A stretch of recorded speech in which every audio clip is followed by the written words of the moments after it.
سب سے اولا والا ہمارا نبی، سب سے بالا والا ہمارا نبی۔ الحمدللہ رب العالمین والصلاة والسلام علی خاتم النبیین اما بعد فاعوذ باللہ من الشیطان الرجیم بسم اللہ الرحمن الرحیم الصلاة والسلام علیکہ یا رسول اللہ وعلی آلکہ واصحابکہ یا حبیب اللہ، الصلاة والسلام علیکہ یا نبی اللہ وعلی آلکہ واصحابکہ یا نور اللہ۔ مدنی چینل کے ناظرین، پروگرام عشق رسول صلی اللہ علیہ وسلم کے رنگ میں آپ کو مرحبا کہتے ہیں۔ آئیے پہلے ہم درود پاک کی فضیلت کو سنتے ہیں۔ اللہ کے پیارے آخری نبی محمد مدنی صلی اللہ تعالی علیہ وآلہ وسلم نے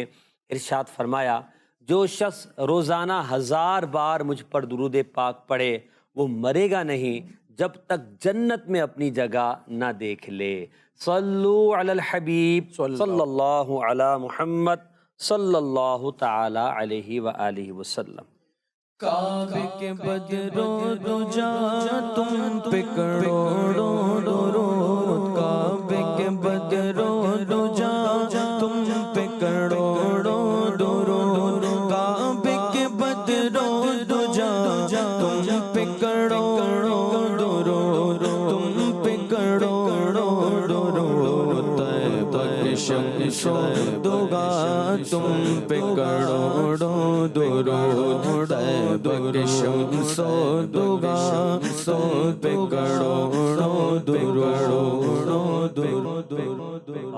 درود و سلام کی کثرت کیجئے، نبی پاک کا قرب پائیے، اللہ کی رحمت کے حصول میں آپ مصروف ہو جائیے۔ انشاءاللہ درود پاک دنیا اور آخرت میں بیڑا پار کروانے والا ایک وہ مجرب وظیفہ ہے کہ جس کی برکات انشاءاللہ آپ کو مل کر ہی رہے گی، کیونکہ یہ دو عالم کے مختار صلی اللہ تعالی علیہ وآلہ وسلم کے لیے دعا ہے، اور جو نبی پاک کے لیے دعا کرے، انہیں تحفہ بھیجے تو رسول اللہ صلی اللہ علیہ وسلم یقیناً اس پر نظر کرم فرماتے ہیں۔ تو لہٰذا میں چاہیے ہم کثرت سے درود و سلام پڑھیں۔ پروگرام میں ایک موضوع لے کر آتے ہیں۔ آج بھی ہمارا موضوع بڑا خوبصورت ہے، عاشقان رسول کے واقعات، عاشقان رسول کی زندگی، عاشقان رسول کے انداز محبت کو سن کر پڑھ کر یقیناً عشق میں، محبت میں، الفت میں اضافہ ہوا کرتا ہے۔ آج ہم جس سچے عاشق رسول کی بات کریں گے وہ عاشق رسول وہ ہیں کہ جنہیں 9ویں صدی ہجری کا مجدد قرار دیا گیا، جو کہ حافظ الحدیث تھے، بہت بڑے عالم تھے، کثیر کتابوں کے مصنف تھے،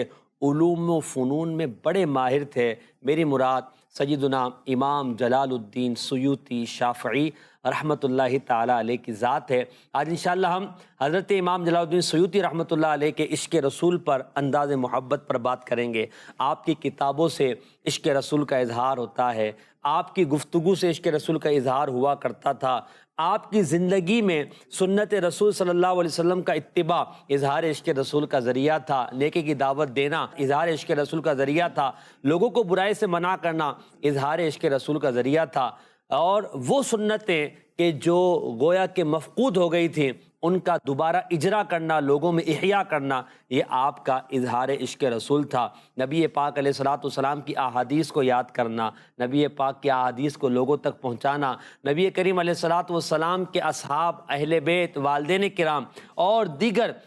تبرکات اور منصوبات کے حوالے سے آپ کی کتابوں کا، آپ کے قلم کا چلنا، کتاب کا آپ کا لکھنا، یقیناً یہ آپ کے عشق رسول صلی اللہ تعالیٰ علیہ وسلم کی وہ علامات ہیں کہ جن کے وجہ سے امام سیوطی رحمۃ اللہ تعالیٰ علیہ آج بھی ہمارے دلوں میں گھر کرتے ہیں، ان کی محبت ہمارے دلوں کے اندر ہے۔ یقین مانیے جو اس در کا یعنی در مصطفیٰ کا ہو جایا کرتا ہے، اللہ تبارک و تعالیٰ لوگوں کے دلوں میں اس کی محبت ڈال دیا کرتا ہے۔ امام جلال الدین سیوطی رحمۃ اللہ تعالیٰ علیہ کے وصال کو صدیاں گزر گئی ہیں۔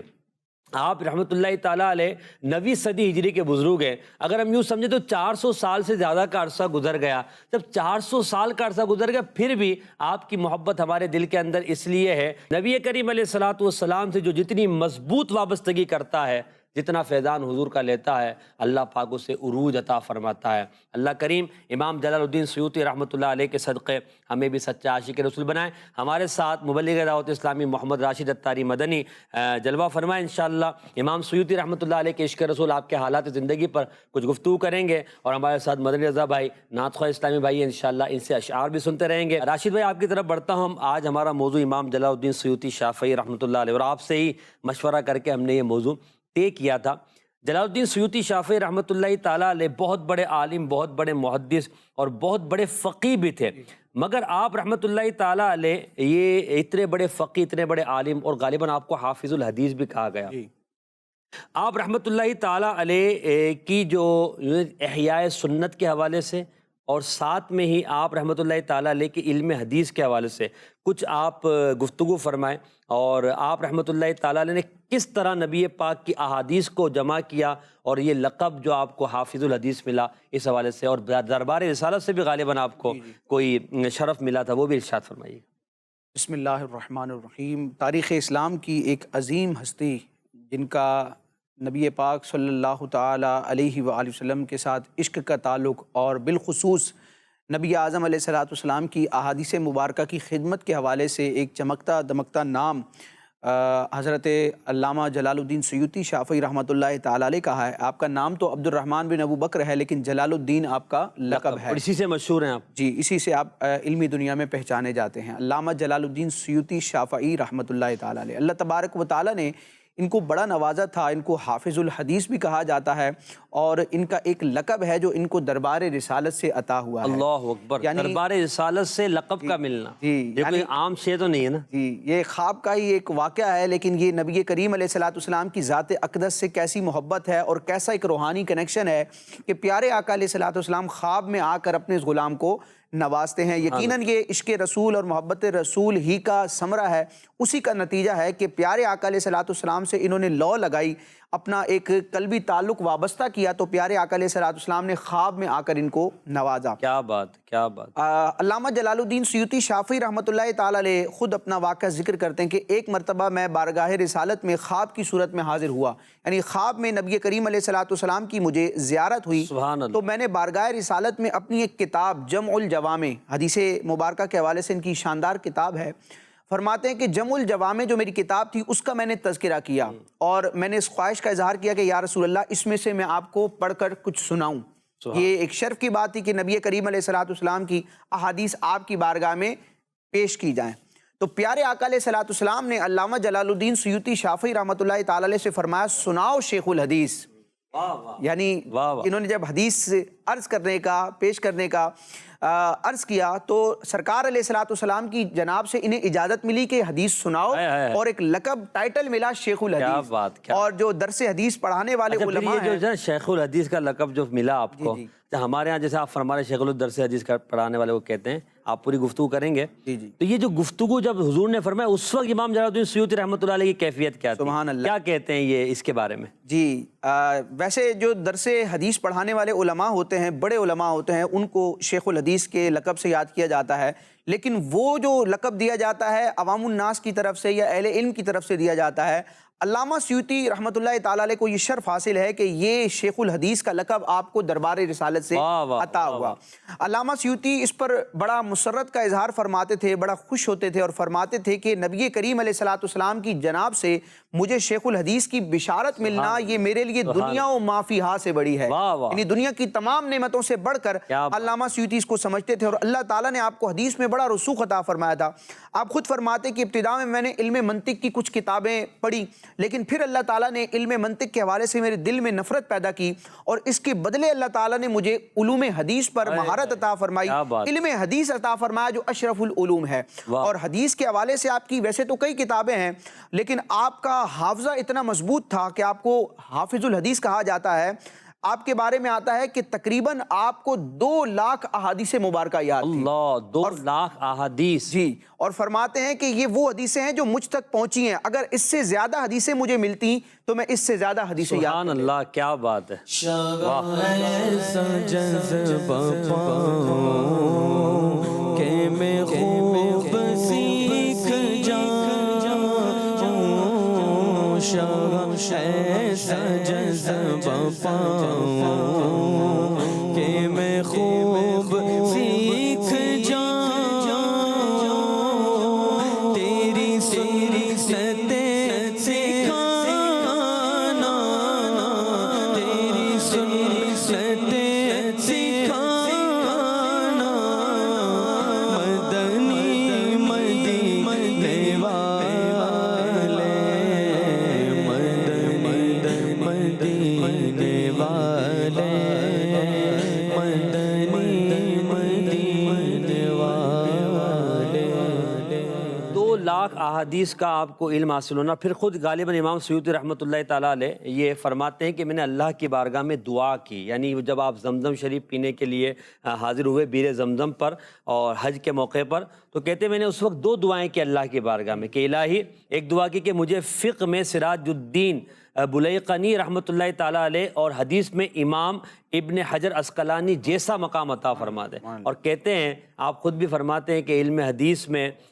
اس دور میں روئے زمین پر مشرق و مغرب میں مجھ جیسا کوئی اور نہیں ہو سکتا سوائے حضرت خضر علیہ السلام کے یا کسی قطب اور ولی کے، یعنی یہ ایک تحدیث نعمت بھی ہے، اور اللہ پاک کی آپ پر کتنی عطا تھی۔ اچھا، یہ علم حدیث کا ملنا یا علم حدیث کا حاصل کرنا، یہ بھی تو عشق رسول کی ایک بہترین دلیل ہے نا، کہ حدیث وہی پڑھے گا، حدیث کی طرف وہی رجوع کرے گا، اور اس کے لیے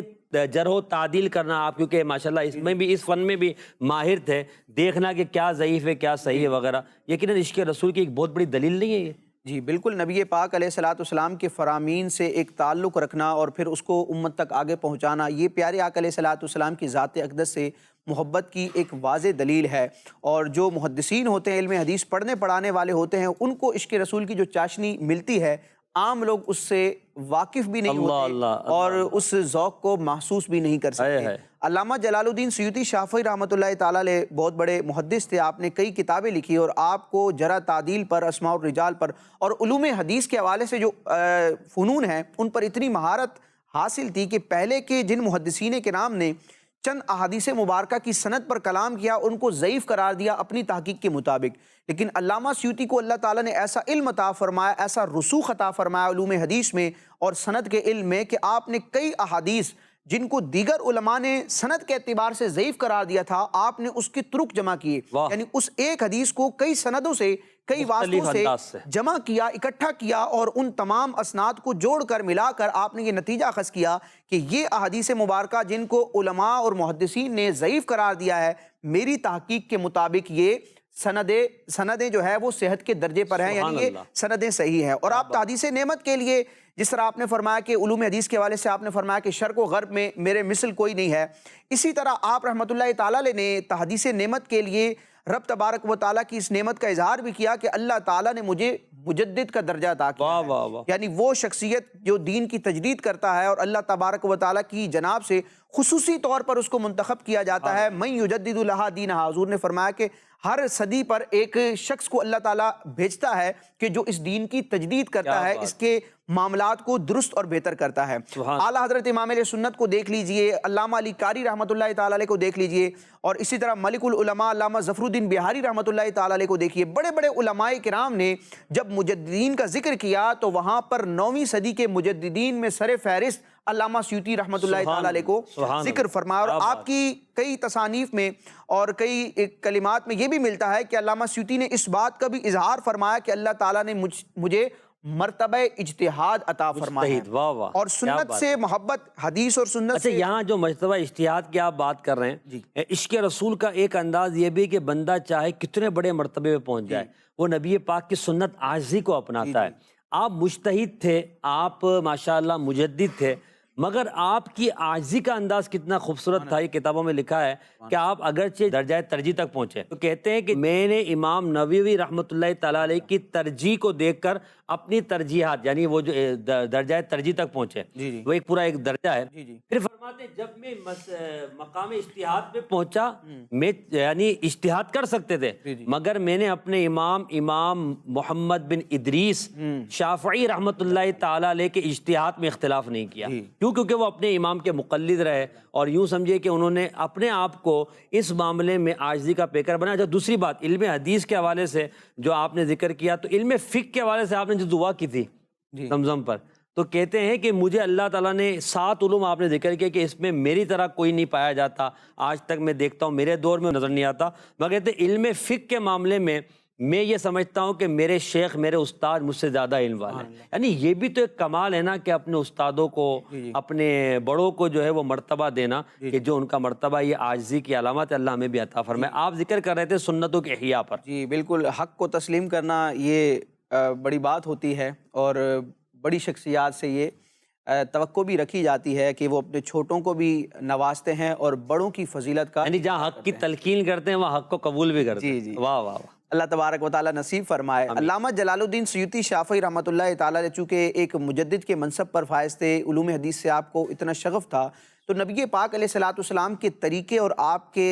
راستے جس کو سنت سے تعبیر کیا جاتا ہے اس پر بڑی مضبوطی سے گامزن تھے، اور قلم کے ذریعے بھی آپ نے کئی ایسی تصانیف رسائل تعریر فرمائے جن کا بالواسطہ یا بلا واسطہ تعلق نبی پاک علیہ الصلوۃ والسلام کی سنتوں کے احیاء سے تھا۔ یعنی نبی کریم علیہ الصلوۃ والسلام کے وہ معمولات، وہ طریقہ کار جن کو لوگ چھوڑ چکے تھے، عوام الناس تو ایک طرف رہے، خواص بھی جن سنتوں سے دور ہو چکے تھے، علامہ سیوطی رحمۃ اللہ تعالیٰ علیہ نے نہ صرف ان پر کتابیں لکھی بلکہ خود عمل کر کے بھی دکھایا۔ ایک چادر ہے تیالسا کے نام سے اس کو یاد کیا جاتا ہے، ایک مخصوص قسم کی وہ چادر ہوتی ہے، اس کو اوڑا جاتا ہے، یہ نبی پاک علیہ الصلوۃ والسلام سر سے لے کر اوڑھتے ہیں، کندھے اور سر کو غالباً ڈھانپتی ہے۔ جی نبی پاک علیہ الصلوۃ والسلام سے یہ ثابت ہے۔ اب یہ ایسا ایک طریقہ تھا جو علامہ سیوطی کے دور میں بالکل متروک ہو چکا تھا، لوگ اس پر عمل نہیں کرتے تھے، تو علامہ سیوطی رحمۃ اللہ تعالیٰ علیہ نے اس چادر کو اوڑھنے کا یہ طریقہ بھی دوبارہ رائج کیا، آپ نے خود اس پر عمل کیا، اور باقاعدہ اس موضوع پر آپ نے کتاب تعریف فرمائی۔ اور محسن بھائی، جب سنت پر عمل ہوتی ہے تو وہ افراد کی جو سنت سے برگشتہ کرنے والے ہوتے ہیں، سنت سے متنفر کرنے والے ہوتے ہیں، نبی پاک علیہ الصلوۃ والسلام کے راہ سے ہٹانے والے اور دور کرنے والے گمراہ افراد ہوتے ہیں، ان کی صحبت سے بچنا یہ بہت ضروری ہوتا ہے۔ ایسا نہیں ہو سکتا کہ ہم ایک بد مذہب اور گمراہ شخص کی صحبت میں رہیں اور پھر کما حق نبی پاک علیہ الصلوۃ والسلام کے طریقے پر بھی عمل کر سکیں، کہ جو گمراہ ہوتا ہے اس کا کام یہ ہوتا ہے کہ نبی پاک علیہ الصلوۃ والسلام کی راہ سے بندے کو بھٹکا دے اور بہکا دے۔ علامہ سیوطی رحمۃ اللہ تعالیٰ علیہ اس بات کا بڑا التزام فرماتے تھے، اہتمام فرماتے تھے کہ بد مذہبوں کی صحبت سے دور رہا کرتے تھے تاکہ ان کی صحبت کی نحوست کی وجہ سے سنتوں سے دوری نہ ہو جائے، بلکہ دوسروں کو بھی اس کی تلقین کرتے تھے۔ اور باقاعدہ آپ نے اس حوالے سے کتاب بھی تعریف فرمائی، الزجر بالحجر۔ کتاب بھی بڑا نام ہے، نام بھی بڑا خوبصورت ہے اس کا، الزجر بالحجر کے نام سے آپ نے کتاب تعریف فرمائی، جس کا موضوع سخن یہ تھا کہ بد مذہبوں کی صحبت سے اور گمراہ لوگوں کی صحبت سے دور رہا جائے۔ وجہ کیا بنی اس کی لکھنے کی، کیوں آپ نے لکھی؟ کیا آپ کے دور میں یہ معاملہ بڑھ گیا تھا، لوگ بد مذہبوں کی صحبت کو برا نہیں جانتے تھے؟ جی آپ نے اسی بات کو خود بیان بھی فرمایا تھا کہ چونکہ ہمارے دور میں لوگوں کو دیکھا جاتا ہے کہ وہ گمراہ لوگوں سے میل جول رکھنے میں آر محسوس نہیں کرتے، اور جو صحیح العقیدہ لوگ ہیں وہ گمراہ لوگوں سے ایک تعلق وابستہ کیے ہوئے ہیں، اور یہ ان کے ایمان کے لیے زہر قاتل ہے، تو اس فتنے کو ختم کرنے کے لیے آپ نے گویا کہ ایک تجدیدی کام کیا اور یہ کتاب تعریف فرمائی اور اس بات کا اہتمام۔ اچھا، یہاں جیسے ماشاءاللہ آپ نے ذکر کیا کہ سنتوں کا احیاء، ہر دور میں اس طرح کے لوگ آتے ہیں، امام جلال الدین سیوطی رحمۃ اللہ علیہ، ہم دیکھتے ہیں شیخ طریقت امیر اہل سنت دامت برکاتہ العالیہ کی ذات کو کہ آپ نے ان سنتوں کو کہ جو لوگ چھوڑ چکے تھے، اور یوں سمجھیے کہ بہت کم لوگ اس پر عمل کرتے تھے، امامے کی سنت ہے، داڑھی کی سنت کی طرف لوگوں کی توجہ کم تھی، اس طرح سر پہ چادر لینے امامے کے اوپر اس کی سنت کے حوالے سے، ٹخنوں سے اونچے پائنچے رکھنے کی سنت کے حوالے سے، اور لباس کے حوالے سے، کھانے کی سنتوں کے حوالے سے کئی سنتوں کا احیاء شیخ طریقت امیر اہل سنت دامت برکاتہ العالیہ نے کیا، اور یہ کام اللہ تعالیٰ جس سے چاہتا ہے اس سے لے لیتا ہے۔ اور دعوت اسلامی تو ویسے بھی سنتوں کی تبلیغ کی ایک عالمگیر تحریک ہے، اگر آپ سنتوں کا جذبہ پانا چاہتے ہیں تو دعوت اسلامی کے مدنی ماحول سے وابستہ ہو جائیں۔ ناظرین کی کچھ کالز بھی ہم لے لیتے ہیں، دیکھتے ہیں کہ ناظرین ہمیں کیا کہنا چاہتے ہیں۔ جی، امام جلال الدین سیوطی رحمۃ اللہ علیہ بہت بڑے عاشق رسول مصنف تھے، کیا ان کا لوگوں کو نیکی کی دعوت دینے کا کوئی واقعہ ہے جس سے ہمیں بھی جذبہ بڑھے؟ بالکل ان کے واقعات انشاءاللہ میں عرض کروں گا، ایک اور آپ کال دیجئے انشاءاللہ، اس کے بعد آگے بڑھتے ہیں۔ کیا امام سیوطی کی کوئی کرامت بھی تھی؟ بالکل امام سیوطی صاحب کرامت بزرگ تھے، یہ بھی عرض کیا جائے گا، ایک اور کال دیجیے گا۔ علامہ جلال الدین سیوطی کے عشق رسول کا ذکر ہو رہا ہے، اگر ممکن ہو تو ان کا مکمل نام اور تعارف بھی بتائیں۔ ماشاءاللہ، جی راشد بھائی، میں چاہوں گا کہ آپ تعارف بیان کر دیں، اس کے بعد آپ کی کرامت اور آپ کی نیکی کی دعوت کے بارے سے میں عرض کرتا ہوں۔ جی، ابتدا میں ذکر کیا گیا کہ علامہ جلال الدین سیوطی شافعی رحمۃ اللہ تعالیٰ علیہ کا نام عبد الرحمن بن ابو بکر تھا، اور اس سیوط نام کا ایک شہر تھا، وہاں آپ کے آباء و اجداد رہتے تھے، تو اس مناسبت سے آپ کو سیوطی کہا جاتا ہے۔ ماشاءاللہ۔ اور آپ رحمۃ اللہ تعالیٰ علیہ 9ویں صدی کے بزرگ تھے، اور 9ویں صدی کے مجدد بھی کہلاتے ہیں، محدث بھی کہلاتے ہیں، اور تقلید کے اعتبار سے آپ امام شافعی رحمۃ اللہ تعالیٰ علیہ کے مقلد ہیں، یعنی ان کی تقلید کرتے ہیں۔ ماشاءاللہ، یہ آپ کا تعارف بھی ذکر کیا گیا۔ اچھا، امام جلال الدین سیوطی رحمۃ اللہ تعالیٰ علیہ با کرامت بزرگ تھے، آپ کی کرامت کے حوالے سے بھی عرض کرتا ہوں۔ آپ امر بالمعروف و نہی عن المنکر بھی کیا کرتے تھے، اور نیکی کی دعوت دینے میں آپ اس درجے پر فائز تھے کہ آپ بادشاہوں، عمراء، وزیروں، مشیروں کو بھی نیکی کی دعوت دیا کرتے تھے، اور ان کے منصب کی وجہ سے آپ روب میں نہیں آیا کرتے تھے۔ کئی واقعات اس طرح کے ہیں کہ آپ شاہی روب و دبدبے کو خاطر میں نہ لاتے اور بادشاہوں کو بھی نیکی کی دعوت دیتے۔ بعض اوقات بادشاہوں نے آپ کو قتل کی دھمکیاں بھی دی، مگر آپ پھر بھی ان کے برے کاموں پر انہیں منع کرتے، اور فریضہ احقاق حق یعنی نیکی کی دعوت دینا یہ آپ ادا کرتے رہتے۔ چنانچہ ایک مرتبہ ایک بادشاہ نے، ایک سلطان نے جو ہے وہ ناجائز ٹیکس جو ہے کسی طرح کا لگایا، ظالمانہ ٹیکس، تو اس ٹیکس کی حرمت پر آپ نے فتویٰ دیا اور اس بادشاہ کو اس بارے میں سمجھایا کہ نہیں تم ایسا نہ کرو، اور وہاں کے لوگوں کو بھی سمجھایا۔ پھر اسی طرح آپ نے سلطان کو یعنی ایک بادشاہ کو منع بھی فرمایا، اور اس طرح کے وہاں کچھ برائیاں پھیلی ہوئی تھی شہروں کے اندر، تو ان شہروں میں پھیلی ہوئی برائیوں سے بچانے کے لیے، ان کی روک تھام کے لیے آپ نے بادشاہ کو لیٹر لکھا، خط لکھا، تاکہ وہ ان برائیوں کے لیے روک تھام کرے۔ اور دیکھیں، نیکی کی دعوت دینا، برائی سے منع کرنا، یہ علماء حق کا طریقہ رہا ہے، اور نیکی کی دعوت دینے کا جو فریضہ ہے یہ اللہ تبارک و تعالیٰ نے اس امت کو بھی عطا فرمایا ہے۔ نیکی کی دعوت دینے کی ہمیں ضرورت ہے آج کے دور میں بھی، بلکہ امیر اہل سنت دامت برکاتہم العالیہ فرماتے ہیں کہ نیکی کی دعوت کی جتنی ضرورت آج کے دور میں ہے شاید اس سے پہلے کبھی نہ پڑی ہوگی۔ کتنی برائیاں مسلمانوں میں عام ہوتی جا رہی ہے، تو مسلمانوں کو نیکی کی دعوت دینا اور غیر مسلموں کو اسلام کی دعوت دینا یہ علماء کا طریقہ ہے، اور اس امت کی خاصیات میں سے اللہ پاک ہمیں عطا فرمائے۔ اب آپ رحمۃ اللہ تعالیٰ علیہ کی کرامات کے حوالے سے ذکر کیا گیا، انشاءاللہ آپ کی کرامت بھی ذکر کرتے ہیں۔ آپ کی کئی کرامات کتابوں میں لکھی ہیں، آپ صاحب کرامت بزرگ تھے۔ آپ رحمۃ اللہ تعالیٰ علیہ کے بارگاہ میں کوئی شخص آیا اور آپ سے کسی چیز کے بارے میں سوال کیا، تو آپ نے کئی چیزوں کے بارے میں خبریں دی اور بتایا کہ فلاں سن میں ایسا ہوگا، اور لوگوں نے دیکھا کہ واقعتاً ایسا ہی ہوا۔ جیسے بادشاہ سلطان سلیم، جس کے بارے میں کہا جاتا ترک کا ایسا سلطان تھا، اس کے بارے میں آپ نے اپنی وفات سے پہلے خبر دی کہ یہ مصر میں فلاں سن میں داخل ہوگا، اور واقعی آپ کی وفات کے بعد یہ لوگوں نے دیکھا کہ جس تاریخ کا آپ نے اعلان کیا تو اسی تاریخ میں یہ مصر میں داخل ہوا۔ اس طرح اور بہت ساری آپ کی کرامتیں ہیں جو کتابوں میں لکھی ہے کہ آپ جو فرماتے تھے اللہ تبارک و تعالیٰ وہ پوری فرما دیا کرتا تھا، اور آپ رحمۃ اللہ تعالیٰ علیہ کو اللہ پاک نے کشف و کرامات عطا فرمائی تھی، لوگوں کے دلوں کے حالات کو آپ جان لیا کرتے تھے۔ یقین مانیے جو نبی پاک کی ذات سے وابستہ ہو جاتا ہے وہ یقیناً دنیا اور آخرت میں بابرکت بن جاتا ہے، لوگ اس کی طرف توجہ کرتے ہیں اور اللہ تعالیٰ اسے مرجع الخلائق بنا دیتا ہے۔ انہی میں امام جلال الدین سیوطی شافعی رحمۃ اللہ تعالیٰ علیہ کی ذات بھی ہے۔ آئیے مدنی چینل کے ناظرین کی کچھ کالز لیتے ہیں۔ محسن بھائی یہ ارشاد فرمائیں کہ امام سیوطی کہاں کے رہنے والے تھے، اور ان کا خاندان نسب کیا تھا، اور ان کا سلسلہ کس کے ساتھ ملتا ہے، اس بارے میں کچھ رہنمائی فرماتے ہیں۔ جی راشد بھائی اس کا جواب آپ دے دیجیے گا، انشاءاللہ میں اگلی کال لیتا ہوں۔ اگلی کال دیجیے گا۔ امام جلال الدین سیوطی رحمۃ اللہ تعالیٰ علیہ کے کتنے شہزادے تھے، اور آپ کے پیر و مرشد کا کیا نام تھا؟ شہزادوں کے بارے میں تو شاید ہم نہیں پڑھ سکے، پیر و مرشد کے بارے میں یعنی بیعت و ارادت جہاں آپ نے کی تھی اس بارے میں سلسلہ شاذلیہ میں آپ نے شیخ محمد بن عمر شاذلی رحمۃ اللہ تعالیٰ علیہ سے آپ بیعت ہوئے، اور علامہ شیخ کمال الدین ابن امام المالکیہ محمد بن محمد شافعی سے آپ نے تصوف میں خلافت حاصل کی، آپ کو خرقہ خلافت دیا گیا، تو یوں آپ سلسلہ شاذلیہ میں مرید ہوئے تھے۔ تو پتہ چلا کہ مرید ہونا یہ قدیم زمانے کا طریقہ ہے، 400 سال پرانے بزرگ مجدد وقت مجتہد جن کو کہا گیا، آپ رحمۃ اللہ علیہ بھی مرید تھے، لہٰذا بندوں کو چاہیے آج کے دور میں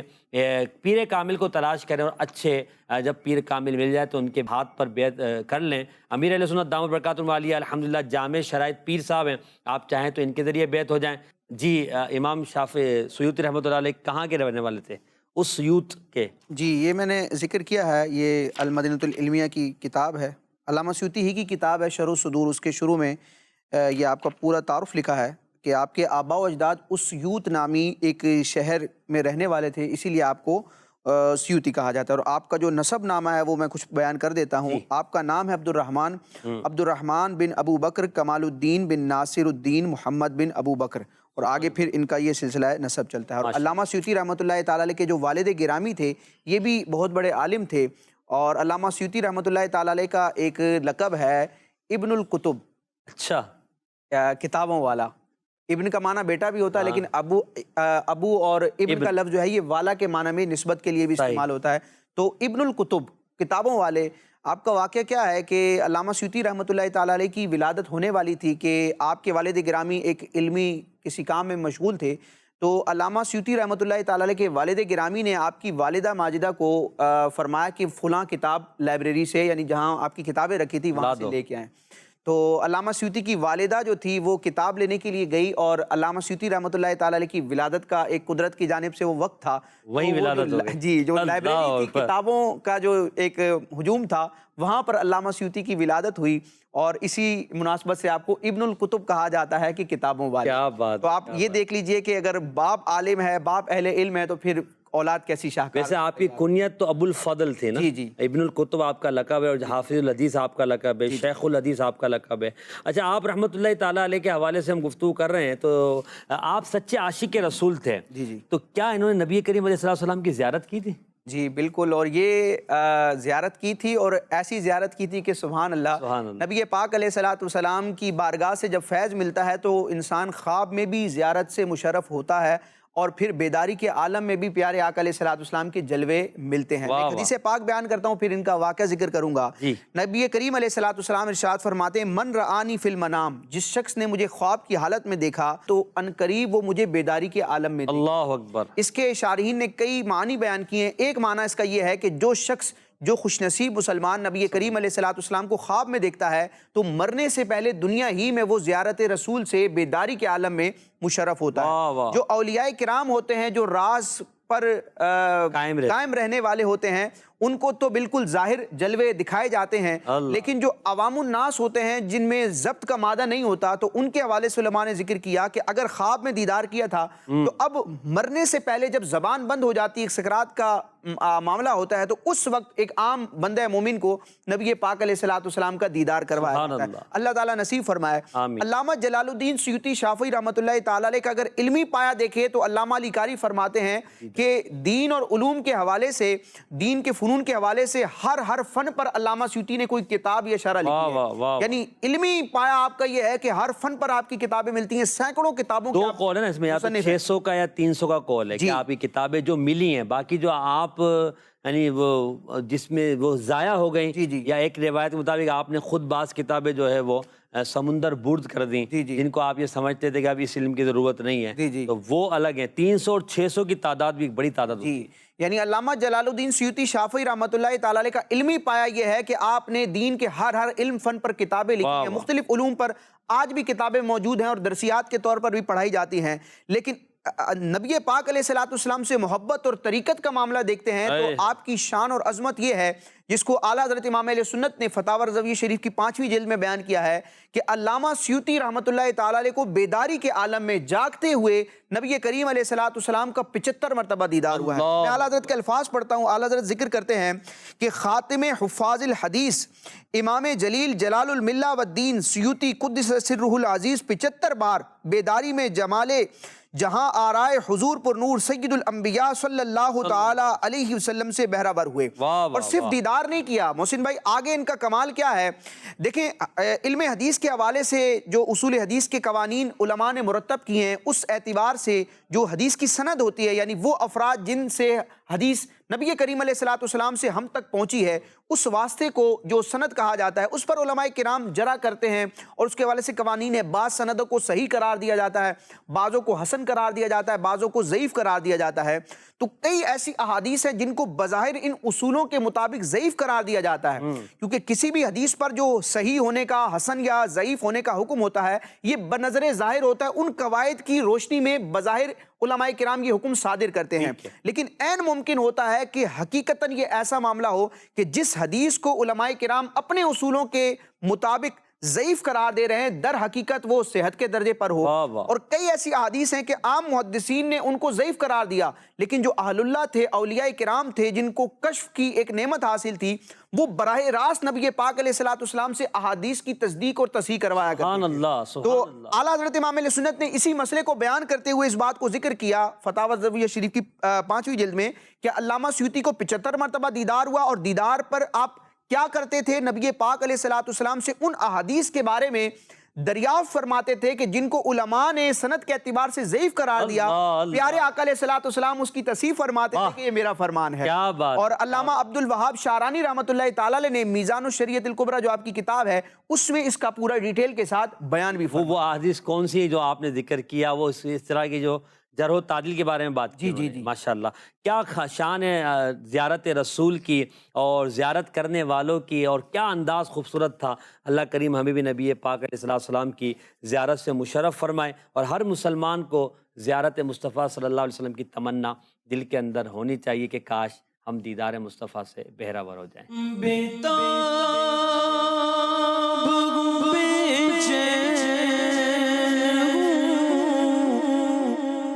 دیدار کی خاطر بیتاب بے چین گوں میں، دیدار کی خاطر للہ گو میرے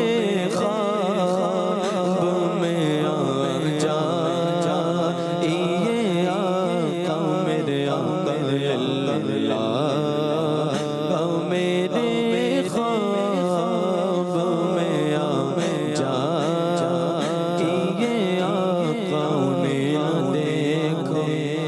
کس کام کی گئی آنکھیں کہ دیکھنے کی گئی ساری بہار آنکھوں میں،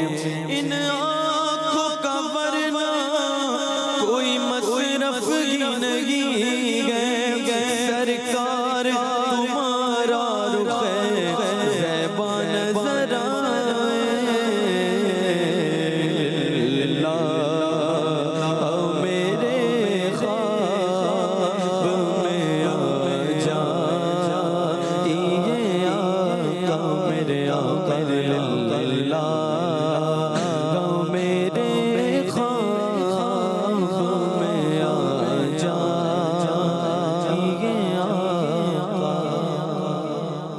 آمین آمین۔ یا رب دکھا دے آج کی شب جلوائے حبیب، ایک بار تو عطا ہو زیارت رسول کی۔ کاش ہم اس تمنا کے ساتھ روزانہ سویا کریں، دعا کیا کریں، درود پاک پڑھا کریں۔ دیکھیں، کرم کسی پر بھی ہو سکتا ہے، وہ گناہ گاروں پہ بھی کرم فرماتے ہیں، نیکوکاروں پہ بھی کرم فرماتے ہیں۔ دل کی تمنا سچی ہو، لگن سچی ہو، لو سچی ہو، پھر کرم ہوتا ہے۔ اور کتنے ہی واقعات ایسے ہیں جو ہم کتابوں میں پڑھتے ہیں اور آج بھی ہم سنتے ہیں کہ فلاں کو دیدار ہوا۔ اب جب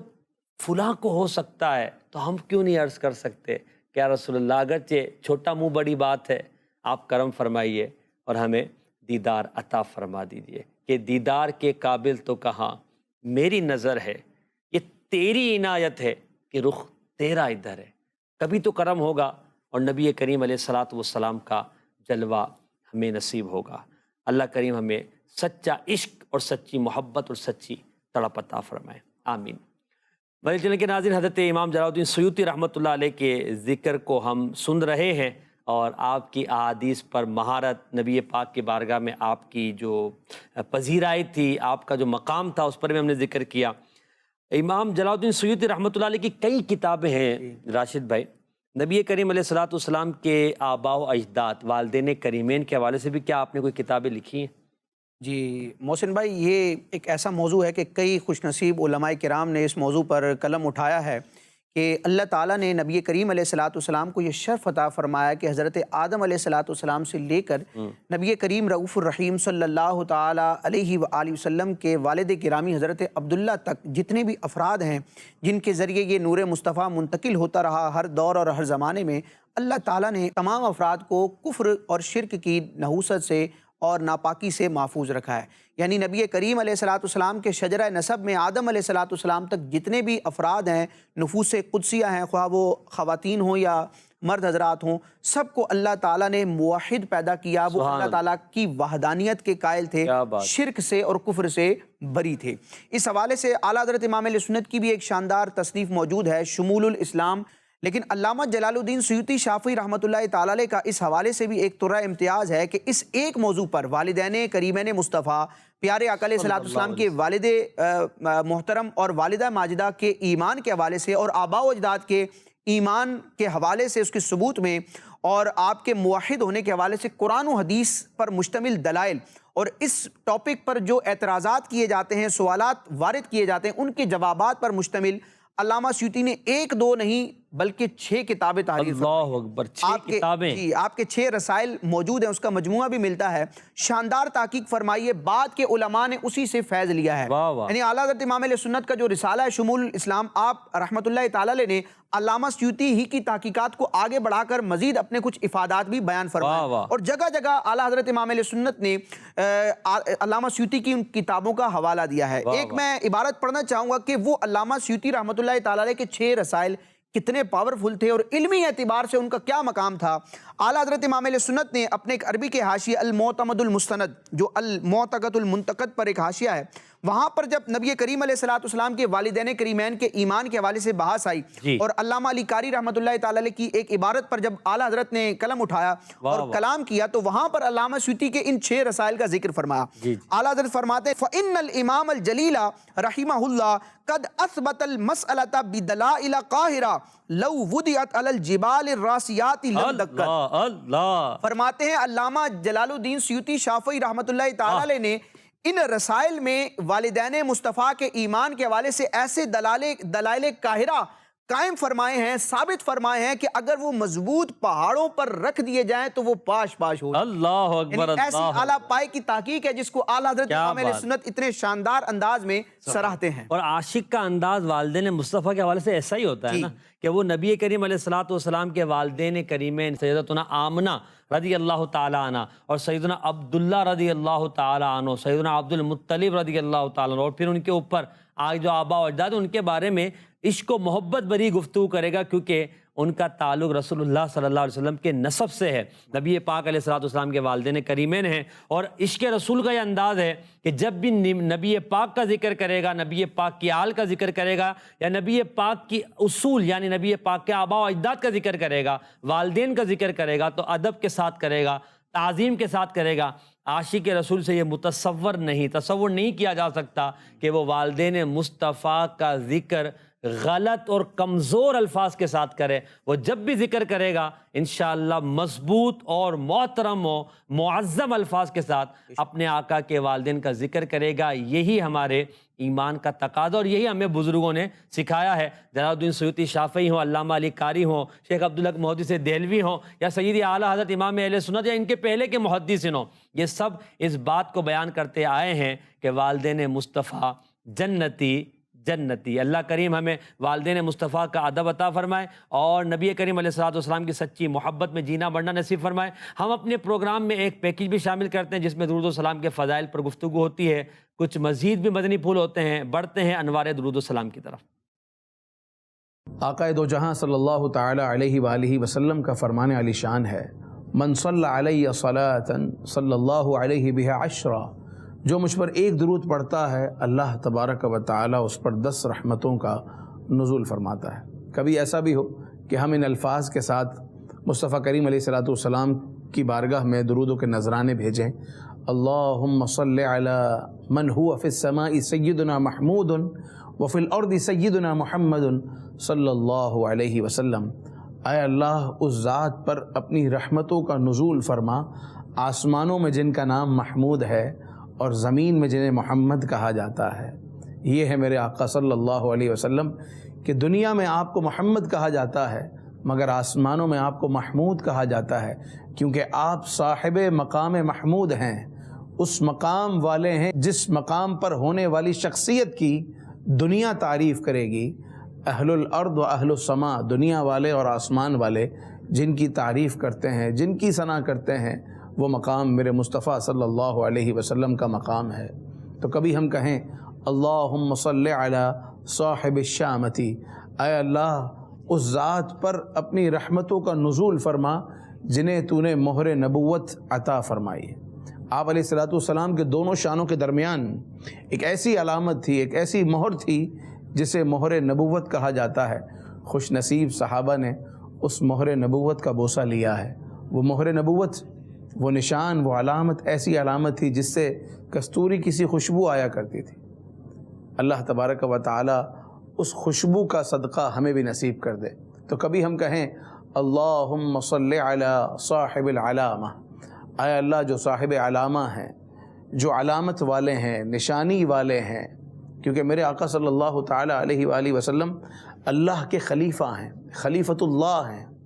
دنیا میں نبی پاک علیہ الصلوۃ والسلام خلیفۃ اللہ ہے اور اللہ تبارک و تعالی کی علامت بھی ہیں، اللہ تبارک و تعالی کے خلیفہ بھی ہیں، اللہ تبارک و تعالی کے بھیجے ہوئے نبی اور رسول بھی ہیں، اور تمام نبیوں اور تمام رسولوں کے سردار بھی ہیں۔ تو کبھی ہم کہیں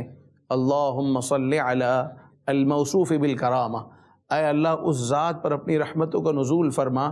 جو کرامت سے موصوف ہیں، جو بزرگی والے ہیں، بلکہ جن کے صدقے کتنوں کو بزرگی ملی ہے، جن کے صدقے کتنوں کو کرامتیں ملی ہیں، ان صاحب کرامت آقا دو جہاں صلی اللہ علیہ وسلم پر مولا اپنی رحمتوں کا نزول فرما۔ جب اس محبت اور عقیدت کے ساتھ بندہ دل سے اپنے آقا کو یاد کرتا ہے تو کبھی اس کی قسمت جاگ اٹھتی ہے، اور جس آقا دو جہاں صلی اللہ علیہ وسلم پر درود و سلام پڑھنے کا معمول رہا، وہی آقا خواب میں آ کر اپنا دیدار بھی کروا دیتے ہیں۔ تو کبھی بندہ کہے اللہم صلی علی من کان تظلہ الغمامہ، اے اللہ اس ذات پر اپنی رحمتوں کا نزول فرما بادل جن پر سایہ کرتے ہیں۔ آپ صلی اللہ تعالی علیہ وآلہ وسلم نے ابھی اعلان نبوت نہ کیا تھا، بلکہ آپ نے ملک شام کا سفر کیا تجارت کے لیے۔ ابو بکر صدیق رضی اللہ تعالیٰ عنہ ساتھ ہیں۔ ایک درخت کے سائے میں آرام کے لیے آپ علیہ الصلوۃ والسلام تشریف فرما ہوئے۔ ابو بکر صدیق راہب کے پاس آتے ہیں اور وہ راہب کہتا ہے کہ یہ جو شخصیت اس وقت درخت کے نیچے آرام فرما ہے، میں کہتا ہوں کہ یہ اللہ کے نبی اور رسول ہیں۔ ابو بکر صدیق حیران ہوتے ہیں کہ آپ کو کیسے پتا؟ کہا اس لیے کہ جب تم چل کر آئے تو مستقل ایک بادل ان پر سایہ کیے ہوئے تھا، اور یہ وہ درخت ہے کہ جس درخت کے نیچے عیسیٰ علیہ الصلوۃ والسلام نے آرام کیا، اور اس کے بعد کسی نبی نے اس درخت کے نیچے آرام نہ کیا۔ تو سیدنا امام جزولی رحمۃ اللہ تعالی علیہ درود و سلام کے ساتھ اپنی عقیدت کا اظہار ان الفاظ کے ساتھ کرتے ہیں اللہم صلی علی من کان تظلہ الغمامہ، اے اللہ اس ذات پر اپنی رحمتوں کا نزول فرما بادل جن پر سایہ کرتے ہیں۔ اللہ تعالیٰ ان کا فیض، آپ علیہ الصلوۃ والسلام کی نظر ہم سب کو نصیب فرمائے۔ درود و سلام پڑھنے کی اللہ ہمیں سعادت عطا فرمائے۔ صلو علی الحبیب صلی اللہ تعالی علی محمد صلی اللہ علیہ وسلم۔ صلو علی الحبیب صلی اللہ علیہ محمد۔ درود و سلام کے فضائل بھی سنے۔ علامہ سیوطی رحمۃ اللہ علیہ کے عشق رسول پر ہم بات کر رہے ہیں۔ آخری کچھ چند منٹ رہ گئے ہیں۔ آپ کی کتاب الخصائص الکبریٰ بڑی ہی شاندار کتاب ہے، نبی پاک کے معجزات اور کمالات پر، خصائص پر آپ نے جمع کی ہے، اس حوالے سے آپ کچھ بیان فرمائیں۔ جی محسن بھائی، علامہ سیوطی رحمۃ اللہ تعالی علیہ کی ویسے تو کئی کتابیں ہیں، لیکن اس کتاب کو بڑی پذیرائی حاصل ہے، بڑی مشہور اور بڑی مقبول بارگاہ بھی ہے۔ علامہ جلال الدین سیوطی شافعی رحمۃ اللہ تعالی علیہ کے بارے میں آتا ہے کہ آپ نے تقریباً 15 سال اس نیت سے مختلف کتابوں کا مطالعہ فرمایا۔ اتنے بڑے عالم تھے، محدث تھے، اپنے وقت کے سب سے بڑے محدث تھے، لیکن اس کے باوجود آپ نے تقریباً 15 سال کا عرصہ مختلف علوم و فنون کی کتابوں کو پڑھ کر یہ اہتمام فرمایا کہ پیارے آقا علیہ الصلوۃ والسلام کو اللہ تعالیٰ نے جو خصائص عطا فرمائے ہیں، یعنی وہ معجزات، کمالات اور صفات جو دیگر نبیوں کو بھی نصیب نہ ہوئے، انہی کے حصے میں آئے، خصوصیات مصطفیٰ کو جب جمع کرنے کا مرحلہ آیا تو 15 سال کی محنتوں کے بعد آپ نے 2 کتابیں تحریر فرمائیں. ایک کتاب کا نام ہے کفایت الطالب اللبیب فی خصائص لبیب، جس کو خصائص کبریٰ کہا جاتا ہے اور یہ زیادہ مشہور ہے، اور دوسری کتاب آپ نے مختصر تحریر فرمائی انموذج اللبیب فی خصائص لبیب، جس کو خصائص صغریٰ بھی کہا جاتا ہے. لیکن نبی پاک علیہ السلام کے خصائص کو بیان کرنے کے حوالے سے اگر دیگر کتابوں کے مقابلے میں اس کا موازنہ کیا جائے تو یہ اپنی مثال آپ ہے. اعلیٰ حضرت امام اہل سنت نے تجلی الیقین میں ایک مقام پر جب خصائص کبریٰ کا علامہ سیوطی کی اس کتاب کا ذکر فرمایا تو آپ نے ارشاد فرمایا ہوا کتاب. اعلیٰ حضرت خصائص کبریٰ کی شان بیان کرتے ہیں کہ خصوصیات مصطفیٰ، خصائص مصطفیٰ کے باب میں اس چیپٹر پر جتنی بھی کتابیں لکھی گئی ہیں ان میں اس کا مقام کیا ہے؟ فرماتے ہیں وَهُوَ کتاب لم یصنف فی بابہ مثلہ، اس چیپٹر پر، اس موضوع پر علامہ سیوطی کی خصائص کبریٰ کی مثل اس کی طرح کوئی دوسری کتاب نہیں لکھی. سبحان اللہ سبحان اللہ. جب کتاب ایسی لکھی، نبی پاک کے کمالات لکھے، تو حضور کا کرم کیوں نہیں ہونا تھا کہ 75 بار بیداری میں نبی پاک کی زیارت کی، اور خواب میں تو کتنی ہی کی ہوگی ہمیں نہیں پتہ. اللہ پاک ان کا صدقہ ہمیں عطا فرمائے، اور ہمیں بھی نبی کریم علیہ السلام کی شان و عظمت کو سمجھنے اور پڑھنے، اپنے بچوں تک نبی پاک کی محبت کو پہنچانے اور نسل در نسل عشق رسول کو اتارنے کی توفیق عطا فرمائے. آمین بجاہ نبی الامین صلی اللہ تعالیٰ علیہ وسلم. شعر پر ہم اپنے پروگرام کا اختتام کرتے ہیں. شعر سنیں گے اور پروگرام کا اختتام کریں گے.